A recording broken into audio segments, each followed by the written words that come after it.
Un seul geste vrai de Catherine Andrieux. À ceux qui ont été, à ceux qui sont devenus mes amis. Il y a des amitiés qui entrent dans la chambre comme une lumière d'aube. Elles ne forcent rien.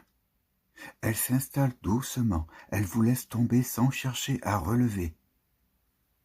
Elles recueillent vos larmes comme on recueille l'eau de pluie dans une coupe. Elles supportent vos silences comme on porte un enfant endormi. Elles tiennent vos mains sans impatience. Elles regardent avec vous le vide sans vouloir le remplir. Et quand vos forces vous abandonnent, elles font ce qu'il faut pour que la vie tienne. Elles allument le feu, elles coupent le pain, elles posent devant vous une assiette chaude. Dans la vapeur qui monte, dans le couteau qui frappe doucement la planche, vous reconnaissez le visage même de la tendresse. Rien n'est dit et tout est là. On ne croit pas mériter de telles présences. On les reçoit comme un don trop grand. Elles ne se vantent pas, elles ne s'imposent pas. Elles demeurent fidèles jusqu'à ce que la respiration retrouve sa cadence. Et dans cette fidélité, vous sentez que le monde n'est pas entièrement désert. Mais il existe d'autres figures, façonnées dans la même argile, privées de lumière. Elles savent vos blessures, vos secrets, vos nuits fermées, vos enfances volées. Elles écoutent assez pour vous capturer, pas assez pour vous sauver. Et comme vous n'avez pas connu l'amour, vous prêtez à leur silence une douceur qu'il n'a pas. Vous vous attachez à l'ombre parce qu'elle a le goût d'une présence. Vous inventez des promesses dans des regards vides.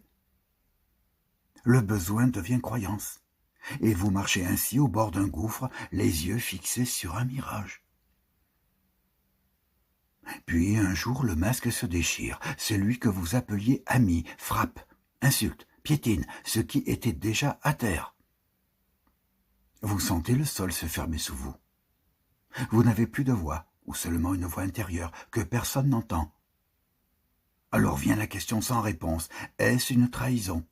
Ou n'y avait-il jamais rien? Peut-être que cet ami n'a jamais existé. Peut-être qu'il n'y avait que votre soif déguisée en tendresse. Pourtant, une presse demeure, minuscule mais tenace. C'est le souvenir des vraies mains, du repas préparé dans le silence, du regard qui a su se détourner pour vous rendre le vôtre. Cette braise seule suffit à fissurer la nuit. Elle éclaire sans se consumer, elle tient, et vous, avec elle.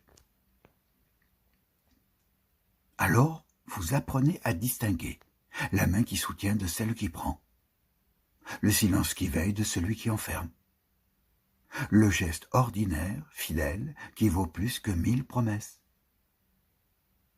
Vous découvrez que l'amitié n'est pas un grand mot, mais un rythme, la régularité des vagues, la constance du pain à partager, la lampe qu'on allume sans rien dire.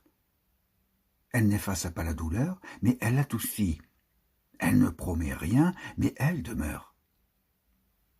C'est vers cette lumière que je marche, blessé mais debout. Je confie mon souffle à ce soleil. Car il suffit d'un seul ami vrai pour sauver 1000 effondrements. Je sais désormais qu'il existe des bras qui ne frappent pas, des mains qui ne possèdent pas, des visages qui n'attendent rien.